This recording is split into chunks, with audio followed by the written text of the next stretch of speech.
હું તો પેલા કલેક્ટર સાહેબનો આભારી છું કે મને PMJYમાંથી ડીએમ્પલમેન્ટ કરેલો છે, પણ તંત્ર ખાસ કરીને ઇન્સ્યોરન્સ કંપનીને મારે સંદેશો પહોંચાડવાનો હતો કે તારીખ 18/4/2024 રોજ મારી હોસ્પિટલ નામની એક નોટિસ આપેલી હતી.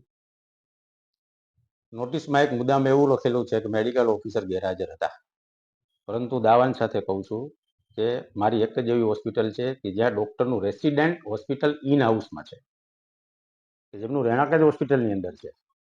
વાત નંબર 2 કે BMW certificate expired.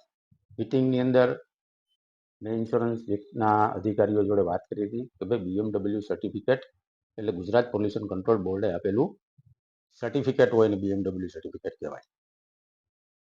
BMW certificate 10/11/2024 રોજ મારું રિન્યુ થયેલું છે અને 14/6/2028 સુધી કન્ટિન્યુ છે. તો પહેલી વસ્તુ તો એ છે કે મને 18/4/2024 રોજ નોટિસમાં લખીને આપેલું છે, બે બુનિયાદ વાત છે. મારું સર્ટિફિકેટ કન્ટિન્યુ છે.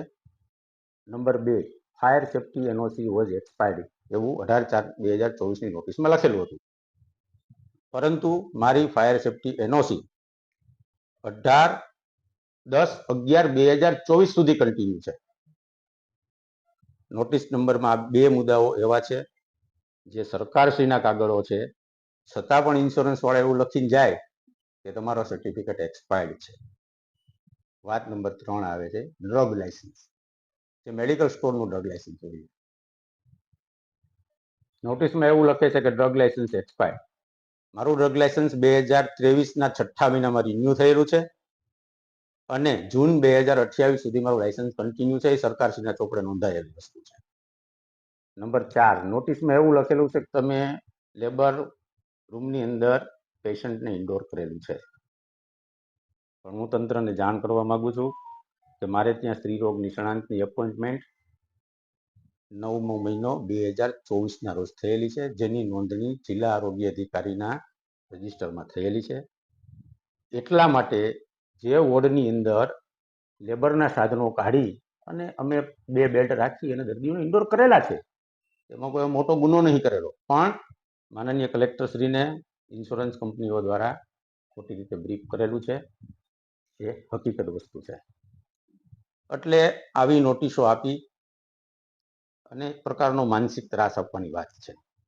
જો સરકારશ્રીના કાગળોને ઇન્સ્યોરન્સ કંપની નકારતી હોય, એને એક્સપાયર્ડ લખી શકતી હોય, તો નોટિસમાં લખેલા બીજા મુદ્દાઓ તો જાણી જોઈને પણ લખી શકે ને, કે જ્યાં સરકારશ્રીના કાગળો નથી.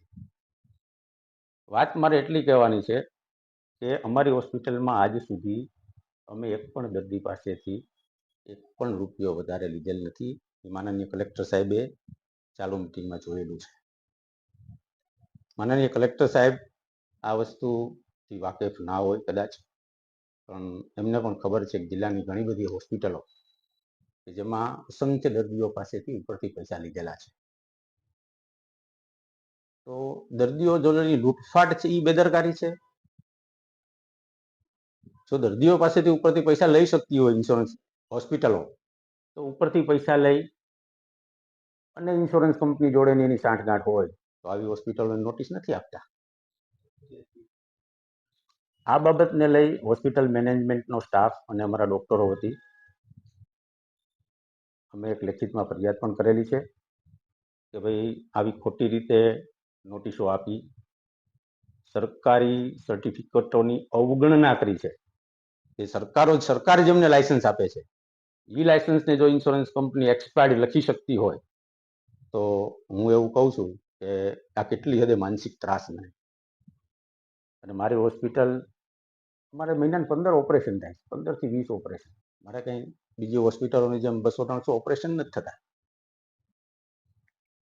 એટલે કહેવાનો મતલબ એવો છે કે એક નીતિમત્તાના ધોરણે હોસ્પિટલ ચલાવીએ છીએ. કોઈ દર્દી પાસેથી ઉપરથી આજ સુધી પૈસા લીધા નથી. અને હું દાવાની સાથે કહું કે મારી હોસ્પિટલમાં થયેલા તમામ ઓપરેશનના દર્દીનો હજી એકવાર રિવ્યુ લે તો પણ મને કોઈ પ્રોબ્લેમ નથી. અમે પૈસા નથી લીધા, એટલે કોઈ દર્દી પાસેથી 1 પણ રૂપિયો લેતા નથી. હા, 1લી તારીખ. હા, યસ, માનસિક ત્રાસની હા, મેં અરજી કરી એની પાછળનું એવો કારણ નથી કે મારે PMJY ફરીથી શરૂ કરવું છે, પણ હું એટલો સંદેશો પહોંચાડવા માંગુ છું કે જે બીજી હોસ્પિટલોમાં ગેરરીતિ ચાલે છે PMJY હેઠળ, કે જ્યાં અઢળક ઓપરેશનો થાય છે, દર્દીઓ પાસેથી અઢળક ઉપરથી પૈસા લેવાય છે, રિપોર્ટના નામે, ટ્રાન્સપોર્ટેશનના નામે, સોનોગ્રાફીના નામે, મેડિસિનના નામે ઉપરથી દવાઓ લેવા, પૈસા ઉપરથી લેવાય જ છે. અને માનનીય કલેક્ટર સાહેબની સામે રિપ્રેઝેન્ટ થયેલું છે લિસ્ટ આખું. અને હું તો સાહેબશ્રીને એ પણ કહું કે સાહેબ પણ એમાં ઊંડા ઉતર્યા છે અને સારી રીતે ઇન્વેસ્ટિગેશન કરે તો આમાં